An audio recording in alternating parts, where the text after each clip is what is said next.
স্বাধীনতার ৫৪ বছর পরে এসেও যদি রাজাকার বা রাজাকারের দলকে মুক্তিযোদ্ধার সপক্ষের শক্তিরা ভয় পায়, রাজাকারকে নিয়ে এখনও সংসদে আলোচনা হতে হয়, স্বাধীনতার ৫৪ বছর পার হয়ে গেল, মুক্তিযুদ্ধের ৫৪ বছর পার হয়ে গেল, তাহলে সেই মুক্তিযুদ্ধের সময় সাহসী মুক্তিযোদ্ধারা এই ৫৪ বছর পরে এসেও কেন রাজাকারদেরকে ভয় পায়?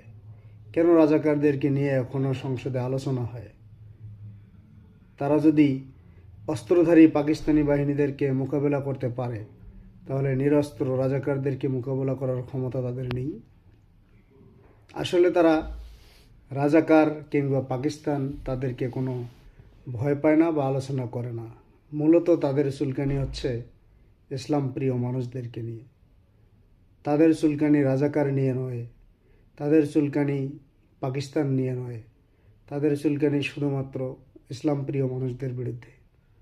তাই বলবো, আমাদের দেশের রাজনীতি পচা রাজনীতি। আমাদের দেশের রাজনৈতিক নেতারা সবগুলাই পচা, সবগুলার মাথার ভিতরে পচা ডিম রয়েছে। আশা করি সকলেই বুঝতে পারছেন।